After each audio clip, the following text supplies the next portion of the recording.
トミーダンスのまゆです。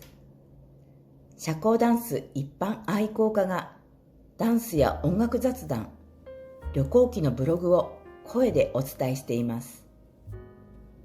ほとんどは限定公開ですが、たまに一般公開し、ダンス、音楽、旅行でつながれる方がいらしたら幸いです。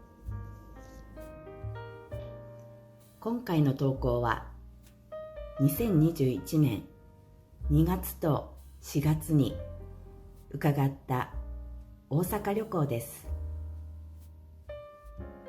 2021年3月、緊急事態宣言が解除されても、ワクチン接種しても、世の中の動き、自粛傾向は変わらない気がします。感染対策と会食をしないことで、通常と変わらない業務をしながらコロナにかからないことを実証しています。たくさんの方がホームページを訪れ気にかけてくださっているんだなとありがたく、皆さんの息抜きになるよう旅行記を発信します。1日目、宮古島スポーツセンター月見荘主催、旅行業応援でまた出かけてしまいました。ショッピングセンターかと思うような明るくおしゃれな建物、大阪医療センターの隣、福祉施設と統合されたスポーツセンターでした。カップル限定だったり練習会のみではないか心配でしたが、到着すると交流ミキシングダンスを行っていたので安心しました。月見荘主催のママは、マーユが到着するなり、ほらあの人に踊ってもらってとお世話してくださり、ストレッチもまだ着ていた服装も暑くなり、脱ぎたいが少しの隙も与えず座れない。3曲ずつぐらいのトライアルもすべて出場。もう限界、お願いトイレ行きたい、抜け出せました。すると廊下で会う人から質問攻め。競技やってるの？プロでしょ？大阪の方はなんて人懐っこいんでしょう。帰り際にはチョコやゆで卵を持たされ、また来てやーと。このスポーツセンターはいつ見ても月見荘さん主催のみで随分定着しているんだなと目をつけていました。こんなに良い雰囲気だったらもっと早く来ればよかったと思えるほど、初日から良いスタートでした。毎日更新されるパーティー予定表で3日目に行こうと思っていた会場は中止のお知らせに変わっていることを発見。どこに変更しようか考えながら就寝。2日目、予約制、入場時間厳守、手袋着用の会に初参加してみました。予約がきちんとできず断られた会場があったので、前もって電話予約してみると、ママの対応がとても良かった。生き方を丁寧に教わり、気ぃつけてきーやと温かい。ここでの出来事は特筆すべきことが多く、阿部のスポーツセンターミッキー主催、到着時3人の華やかなマダムのお出迎えと素敵な音楽音響。初めて声をかけてくれた方が、音楽いいでしょと主催者の音楽担当者さんでした。曲のつなぎ目をフェードアウトしながらフェードインさせ、選曲構成に趣向を凝らしていました。初めての会場で気分上々でしたが、なかなか交代できずにいたり、ルーティンの半分以上コントラチェックとスローアウェイオーバースウェイ連続の方、なんとなく不気味なアイコンタクトなど困惑もあり、いいタイミングでミキシング開始。ここで事件が。二回り目に入ろうとした男性に先ほどの音楽監督がストップかけた。断れないマーユに気遣いありがたかったですが、その後監督がさっきの男性はルール違反したので参加費返金して帰ってもらった。出入り禁止にしたと聞き、それは厳しすぎでは。皆さんに安心して参加していただくための配慮として主催者の姿勢を考えさせられた一コマ。昔のごはっと受けたような気分でいたら京都の方にもばったり会えました。今日は女性よりも男性とダンス談義に花咲き、大阪ならここ行かなあかんと情報もいただきました。その後天王寺駅だったので日本一のビル高さ300メートルあべのハルカスまで行き、展望60階から眺め、くたくたでホテルに入りご飯。滞在中はなるべく外食せずホテル内で済ませることが感染対策必須としています。3日目、初めてのスポーツセンターに出向いた。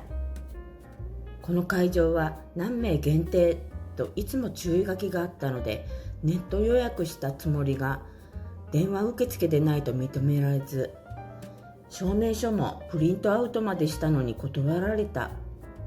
こんなこともあるだろうと別会場へ即移動。顔見知りも見つけて怒りも吹っ飛びました。それで3日目高津ガーデンイーグル主催、4日目高津ガーデン TK ダンス主催となりました。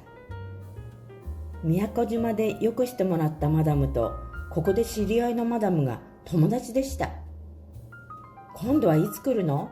もうこっちに引っ越してきたら？明日どうする？じゃあ会えたらね。大阪のノリってすごいな。ここに出入りしている先生方とも軽く特訓。うまくなったなと一言。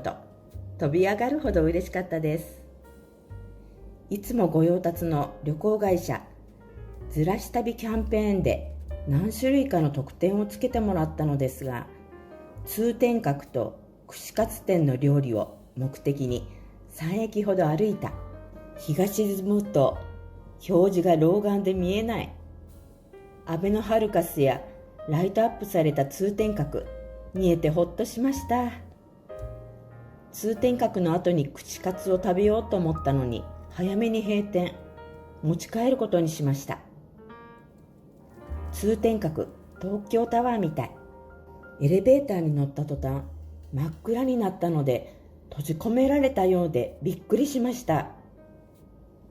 ザラトゥストラは各語り機が流れ、曲が終わる頃に最上階到着。大阪の夜景が広がりました。客はマーユだけ。なんて贅沢な、申し訳ない気分。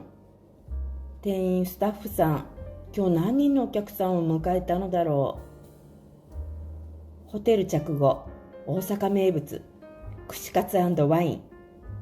お部屋で食べてもサクサクで美味しかったです。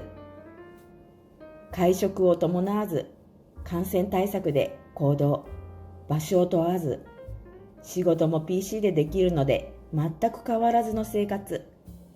唯一違うのは家事から離れ、家族も母のありがたみを感じるかなと思いきや、鬼の犬間の休息になっているようです。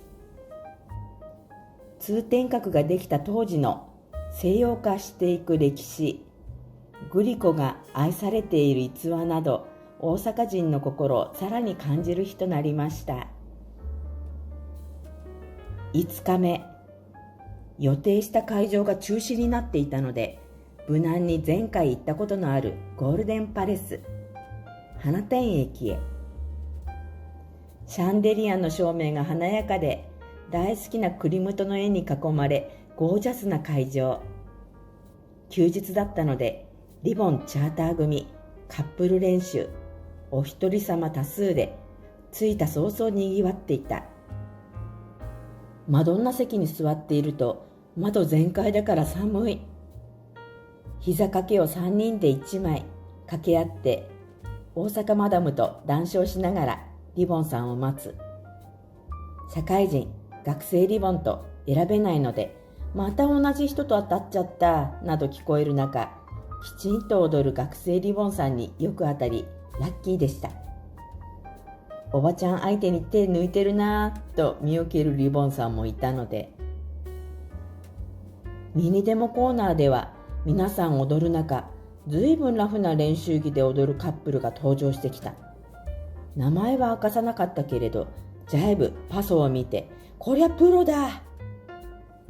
どんな派手な衣装の方よりも目を見張る演技、スウェイを大きく使った体の動き、スピードある回転と静止など、訓練の賜物ですね。いつも見ているトライアルのレベルではありませんでした。あんな素敵なのを見た後は踊りにくくなりますが、時間の許す限り上手の方をじっと見ることもでき、練習課題ができました。6日目、前回居心地の良かった宮古島スポーツセンター月見荘主催。なんと3日間マユと同じ会場を選んでいた方がいました。そしてここはいつもゆで卵のお土産付き。もちろんその場ではいただかず、帰宅してから食べました。今回いつも温かく迎えてくれる主催者カサブランカさん中止されていたので残念でした。でもその判断も理解できます。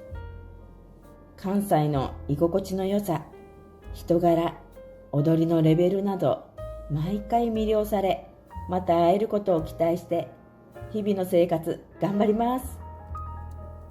トミーダンスのまゆでした。